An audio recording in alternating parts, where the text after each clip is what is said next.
most bizarre, outrageous, and incredible stories from around the globe. Weekly World News. And now, Edwin Newman. Good evening, I'm Edwin Newman, welcoming you to another edition of Weekly World News on the air.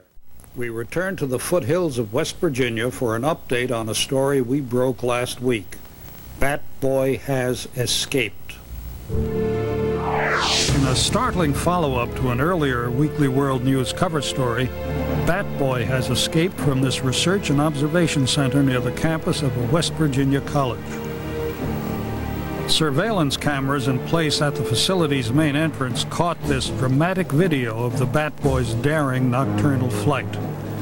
Both the authorities and his captor, zoologist Ron Dillon, warn that the 3-foot-tall, 37-pound creature, who answers to the name of Robin, can be extremely dangerous. He may be small, but he's no house bat. He's got razor-sharp teeth and the strength of a small ape, and he can be very volatile when he's excited or frightened, which I'm sure he must be right now. As gentle as he's been with me in the wild, or if he's cornered, I'm afraid that he might fight like a lion. Last spotted on the outskirts of Wheeling, West Virginia, Robin has begun to leave a trail behind him. Well, I heard this to-do out here back behind the hen house. And when I got to investigating, I saw this thing looking up at me with the biggest, meanest eyes I'd ever seen. He had one of my chickens in his mouth, and he had these wings spread around him. Strangest thing, though, he wasn't eating that chicken. It was more like he was licking it for bugs. Well, the alleged Bat Boy has been positively sighted in 3 West Virginia counties, and he appears to be traveling in a southwesterly direction. I was in my car, and I was in total shock. I didn't know whether to go forward, backwards, stay still, or what. And he just stood there and looked at me, and I looked at him, and he just sort of got tired of it and walked away. Since his discovery by Dillon in a cave near the Shenandoah Mountains, Robin has undergone extensive testing and observation. We can't forget that this child evolved as a cave dweller and has absolutely no knowledge of our society or our civilization.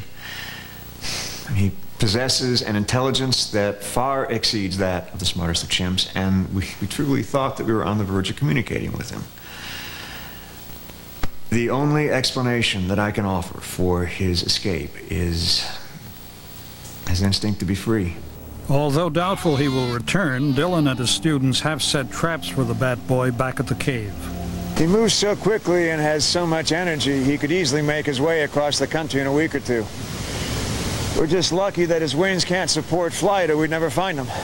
Everybody's been talking about this Bat Boy, and I just realized I assume it's him, you know, and he came out of the woods and crossed the road and kept on going, you know. I assume it's him. Still, Dillon is not optimistic about the prospects for Robin's capture. He moves by night and sleeps by day. It's a little like trying to spot a shadow on a cloudy, moonless night. The harder you look, the less you see. I just hope nobody gets hurt along the way. It's just luck. We're now fortunate to be joined by Paul Burton of the West Virginia State Police. Good evening, Trooper Burton. Oh, good evening, Mr. Newman. Trooper Burton, can you tell us exactly where you are right now? I'm in my office on the interstate right outside of Wheeling, West Virginia. Do you have any late information on the whereabouts of Bat Boy? Yes, sir. There have been many calls to the Highway Patrol and other local authorities regarding the whereabouts of Bat Boy, but none of these leads have led to Bat Boy's capture. Well, we understand that a number of private citizens groups have organized posses and are currently conducting a private search for Bat Boy. Well, I would advise any of these citizens to stop this immediately. And can you tell us then, from what you know, is Bat Boy dangerous? From all indications we have, everybody in this nation should consider this creature a danger. It's like unfluoridated water. You just don't want to take any chances. And if somebody happens to spot Bat Boy, whether on a national highway or in his own backyard, what are you advising him to do? Should call the local authorities immediately. Thank you, Trooper Burton. I thank you, Mr. Newman. And we'll be right back.